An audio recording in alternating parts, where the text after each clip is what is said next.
Présidente, ministre, collègues, Monsieur le Premier ministre, comment pourrions-nous vous faire confiance alors que vous faites confiance à Emmanuel Macron? Ce jour est historique. Pour la première fois en Ve République, un gouvernement tombe à la suite d'un vote de confiance.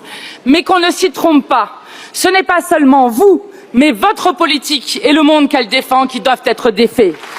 Car, Monsieur le Premier ministre, vous n'êtes qu'un visage du sursis que le Président a souhaité accorder à sa politique, le dernier visage d'une politique illégitime et obstinée. Incapable de susciter la moindre adhésion dans le pays, vous vous enferrez dans une succession de chantages mensongers. Il y a 2 ans, Monsieur Attal menaçait la réforme des retraites ou la faillite. L'année dernière, c'était le budget ou la panne des cartes vitales. À présent, l'austérité ou la mise sous tutelle du FMI.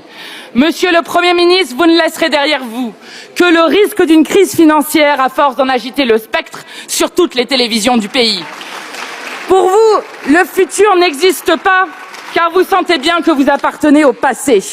Impopulaire, minoritaire, détesté, le macronisme ne gouverne plus que par la peur. Vous étiez pourtant si sûr de vous. Jamais un pouvoir ne s'était donné autant de mal pour passer en force sa politique. 49-3 en série, combine constitutionnelle, brutale répression des mouvements sociaux, piétinement de l'opposition, dissolution du Parlement, déni du résultat des élections, reconduite des perdants au gouvernement. Tant d'efforts pour gouverner seul contre tous, et vous voilà à déplorer un déficit que vous avez vous-même creusé.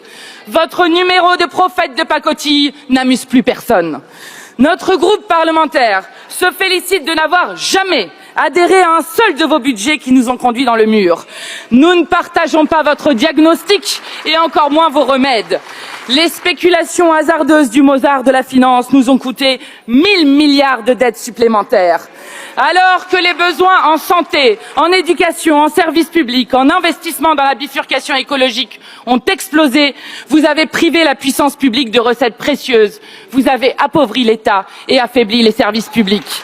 Vous avez baissé l'impôt sur les sociétés, supprimé progressivement les impôts de production, supprimé l'impôt de solidarité sur la fortune, mis à sac le financement de la sécurité sociale et arrosé les transnationales de plus de 200 milliards d'aides publiques chaque année sans aucune contrepartie.